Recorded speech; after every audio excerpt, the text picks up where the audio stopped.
તો જય માતાજી, જય શ્રી કૃષ્ણ, મહાદેવ હર. તો ફરીથી એક નવા વિડીયોમાં સ્વાગત છે તમારું અને મારી ચેનલમાં.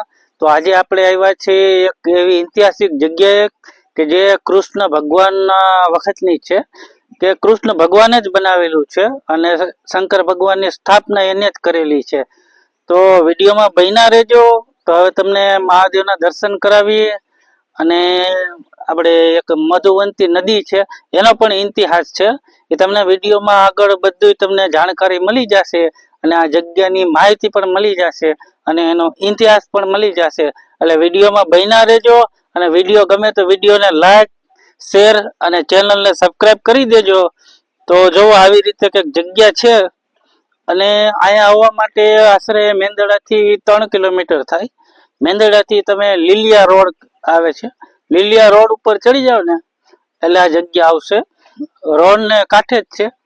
એટલે વિડીયોમાં બન્યા રહેજો. તો ચાલો આપણે જઈએ અને મહાદેવના દર્શન કરીએ અને તમને પણ કરાવું. મહાદેવ હર.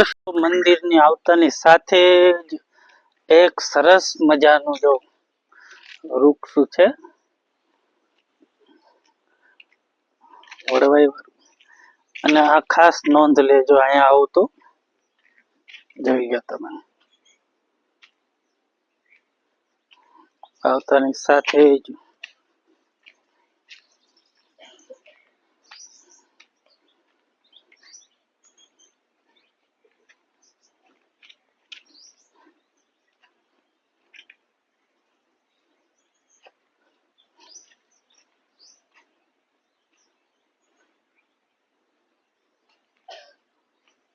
તમને કઈ નવીન દેખાય તો કોમેન્ટ કરજો.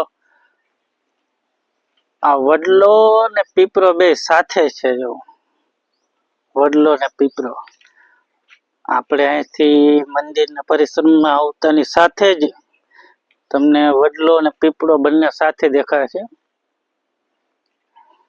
તો ચાલો હવે મહાદેવના દર્શન કરાવીએ. મહાદેવ હર. જો મિત્રો, તો આવી રીતે કંઈક છે મંદિર. શ્રી સોરેશ્વર મહાદેવ. તો ચાલો તમને મહાદેવના દર્શન કરાવીએ. મહાદેવ હર. હું પણ કરું ને તમને પણ દર્શન કરાવું. તો મંદિરમાં આવતાની સાથે જ અહીંયા આપણા નંદી મહારાજ બિરાજમાન છે. અરે આપણા ગજબાભાઈ ને આપણા ગણપતિજી મહારાજ છે. જય ગણપતિ. આ બાજુ બજરંગબલી છે. તમે પણ દર્શન કરો અને હવે તમને મહાદેવના દર્શન કરાવું. મહાદેવ હર. ચલો મિત્રો, તો આ બહુ ઐતિહાસિક મહાદેવ છે. જે આપણા શ્રી કૃષ્ણ ભગવાને આની સ્થાપના કરેલી છે અને પાછળ આપણા માતાજી છે, ડમરું ને ત્રિશુલ. દર્શન કરો અને ધન્ય બનો.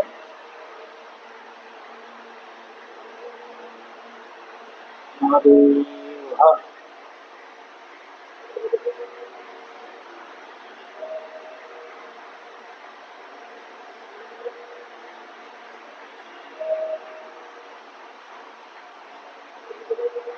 મહાદેવના દર્શન કરી લીધા છે.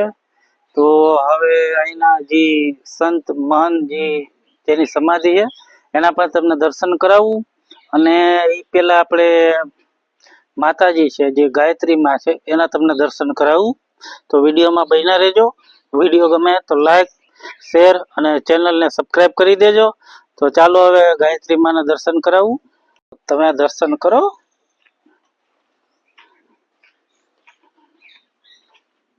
જય માતાજી.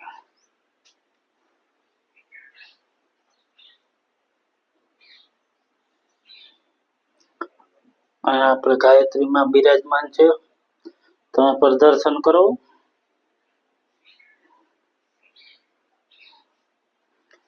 અને હવે તમને દર્શન કરાવું જે અહીંના સંતો હતા એમની સમાધિના, અને 4-5 જે ઐતિહાસિક ખોડિયાલમાં છે એના પણ દર્શન કરાવીએ.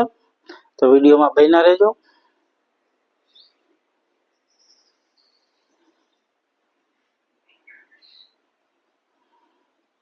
છે, એમનું નામ પણ છે.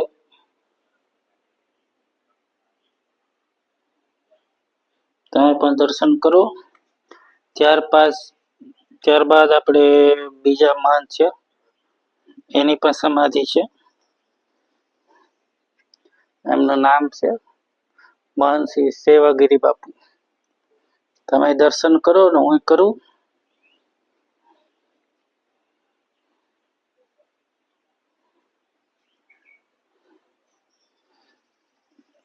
હેલો મિત્રો, તો હવે તમને આપણે ખોડિયાલમાંના દર્શન કરાવું. જે ઐતિહાસિક ખોડિયાલમાં છે એની ઇતિહાસ ત્યાં જઈને કહું તમને, તો વિડીયોમાં બન્યા રહેજો. તે કંઈક નદીનો કિનારે ખોડિયાલમાં મહાદેવ બિરાજમાન છે. તો ચાલો તમને ખોડિયાલમાં દર્શન કરાવું. આ ધૂણો છે.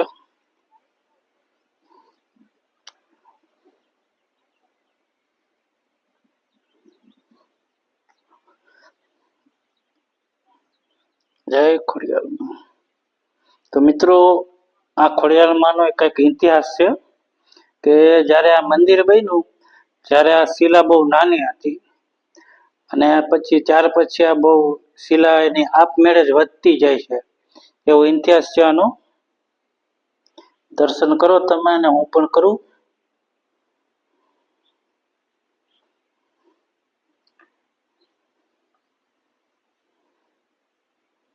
ખોડિયાલમાંના દર્શન કરી લીધા, તો હાલો તમને હવે કાળ ભૈરવ દાદાના દર્શન કરાવીએ.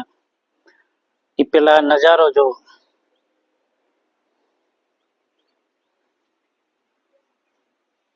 મધુવંતી રિવર નદી.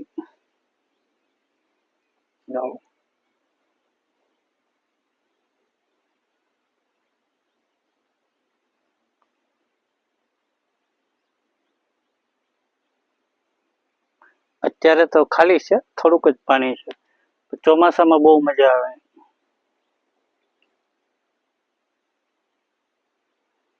તો હવે તમને આપણે કાળ ભૈરવ દાદાના દર્શન કરાવીએ. તો વિડીયોમાં બન્યા રહેજો.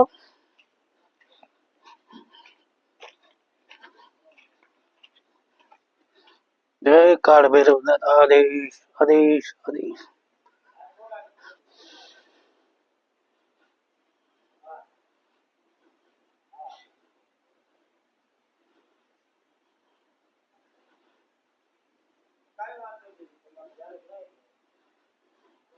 અખંડ ધૂણાના પણ દર્શન કરો.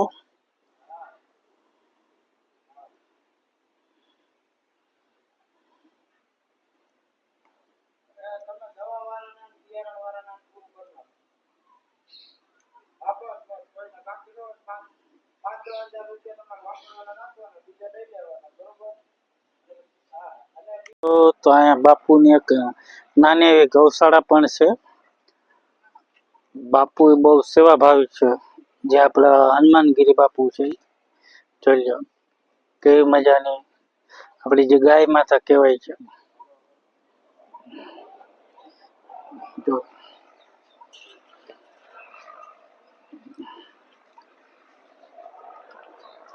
અહીંયા જો કેવી સરસ મજાની વાછડી છે, નાની એવી. જો તમને ગમે.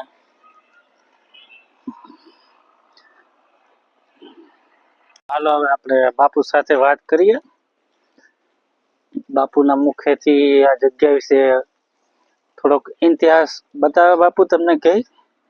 ચાલો મિત્રો, તમામ આ જગ્યાના મહાદેવના દર્શન કરાવ્યા, તમને ખોડિયાર માતાજીના દર્શન કરાવ્યા, પછી અહીંયા જે કાંઈ મહંતો છે તેની સમાધિના પણ દર્શન કરાવ્યા. તો અત્યારે હાલ બજરંગગીરી બાપુ અહીંયા બિરાજમાન છે, તો આપણે તેની સાથે ઘણી વાર્તાલાપ કરવાની છે. તો એ પહેલા આપણે તેને નમન કરીએ. તો નમો નારાયણ. નમો નારાયણ. નમો નારાયણ. તો આ જગ્યા કેટલીક ઐતિહાસિક છે અને કઈ રીતે અહીંયા મહાદેવની સ્થાપના થઈ, અને બાજુમાં જે મધુવંતી નદી આવેલી છે તો એનું નામ કઈ રીતે મધુવંતી રાખવામાં આવેલું, એ તમામ પરિચય. અને એ પહેલા થોડો તમારો પરિચય આપી દેજો. મારું નામ મહંત હનુમાનગીરી મહારાજ છે. અહીંયા 10-11 વર્ષથી આ મને અહીંયા ગાડી મળી છે. 11 વર્ષ ત્યાં રહી. મારે એક જગ્યા ગોંડલ છે, ત્યાં પણ હું મોજ કરું. 11 વર્ષથી અહીંયા રહી છે. ને આ જગ્યા વિશે વાત કરીએ તો જગ્યામાં અહીંયા કૃષ્ણ ભગવાન આવ્યા હતા રૂકમણીજીને લઈને. પછી અહીંયા 3 ફેરા ફર્યા, એક ફેરો માધુપુર ફર્યા, 3 ફેરા અહીંયા ફર્યા. એટલે આ મહાદેવનું નામ ધુરેશ્વર મહાદેવ રહે છે. ને કૃષ્ણ ભગવાને સ્વયં સ્થાપના કરેલ છે, એટલે બહુ જૂનું છે, ઐતિહાસિક મંદિર છે. ને મારા અંદાજે 5000 વર્ષ જૂનું મંદિર છે. 5000. હા, અને અહીંયા આ જે મધુવંતી નદી છે, જ્યારે કૃષ્ણ ભગવાન રૂકમણીજીને લઈને આવ્યા ત્યારે એનો ભાઈ રૂપ પાછળ આવ્યો. એટલે આ ભગવાને 3.5 પહર નદી વહેતી કરી. એટલે કહેવત એવી છે કે ઘોડા મધમાં ન આવી છે. એટલે એને નદી પાર કરી પેલા ભગવાન માધુપુર પહોંચી ગયા ને એક ફેરો ન્યા કર્યા. હા, માધુપુર અત્યારે ચૈત્ર મહિનામાં નોમને દિવસે ત્યાં લગ્ન થાય છે ને. હા, તે 3 ફેરા અહીંયા કર્યા ને એક ફેરો ત્યાં કર્યા. અને આજે અત્યારે અવતરો છે જ બધા પાછળ ભગવાને લગ્ન કર્યા એના ખાડા હાથે. પછી ઘોડાના ડાબલા છે અંદર નદીમાં. નદીમાં હા અત્યારે હાલમાં ત્યાં નિશાન. હા, હાલમાં નદીમાં ઘોડાના ડાબલા છે. બધું અવતરો હજી છે જ. તો હમણાં શિવરાત્રી આપણે આવવાની તૈયારી છે, તો એના વિશે તમારે ભવનાથની અંદર સેવાકીય કાર્ય હા, 20 તારીખે અમે ભવનાથમાં જશું. 21 તારીખે સવારે ધજા ચડશે નોમના દિવસે. અને 21 તારીખે અમારું વનક્ષેત્ર ચાલુ થાય રોપવેની બાજુમાં. જે ચોરેશ્વરના નામથી જ ચાલુ છે ઘણા વર્ષો ત્યાં. અને 21 તારીખે ચાલુ થાય અને 26 તારીખે પૂર્ણ થશે. તો 5 દિવસનું વનક્ષેત્ર ત્યાં ચાલુ છે. તો મિત્રો, આવું સરસ મજાનું મંદિર મધુવંતી નદીના કિનારે, તો જરૂરથી દર્શન માટે આવજો. બહુ ઐતિહાસિક, જેમ મહારાજે કીધું એમ 5000 વર્ષ જે કૃષ્ણ ભગવાને સ્વયં અહીંયા મહાદેવની સ્થાપના કરેલી છે. તો એવા મહાદેવના જરૂરથી એકવાર દર્શન કરી અને આ જીવનનો લાભ લેવો જોઈએ એવી મારી શુભેચ્છા. તો જરૂરથી એકવાર દર્શને આવજો. તો બીજું કઈ ના કહેતા મળશું એક નવા વિડીયો સાથે. ત્યાં સુધી બધાને હર હર મહાદેવ, મહાદેવ હર. જય ગિરનારી.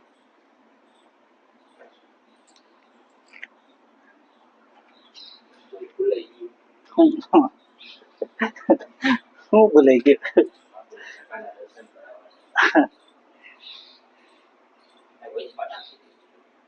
અહીંયા જે આશ્રમની સેવા આપતા હનુમાનગીરી મહારાજના દર્શન કર્યા, પણ ત્યારે એની જટા ખુલ્લી હતી. દર્શન કરી મારા ગોવાળા ઉભા થઈ ગયા હતા. અત્યારે હાલ બેઠા છે, જટા એની સંભાળીને રાખી છે.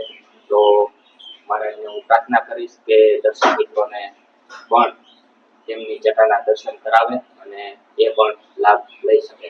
તો મહારાજ જટાના દર્શન કરાવવા માટે વિનંતી. વાહ જય વાહ, હર હર મહાદેવ, મહાદેવ વાહ. જય ભોલે, જય નમો નારાયણ વાહ. ઓમ નમો નારાયણ. સમજો, દર્શન કરજો, ધન્ય બનજો. અને જો તમારા નસીબમાં હોય તો તમે પણ રૂબરૂ દર્શન માટે આવજો, મહાદેવના દર્શન કરજો અને હનુમાનગીરી બાપુના પણ દર્શન કરજો. જય ગિરનારી. જય ગિરનારી. તો હવે આ વિડીયો અહીંયા જ આપણે પૂરો કરીએ. જો તમને વિડીયો ગમ્યો હોય તો વિડીયોને લાઈક, શેર અને ચેનલને સબસ્ક્રાઇબ કરી દેજો. તો હવે મળીએ પાછા ફરીથી એક નવા વિડીયોમાં. જય માતાજી, જય શ્રી કૃષ્ણ, મહાદેવ હર.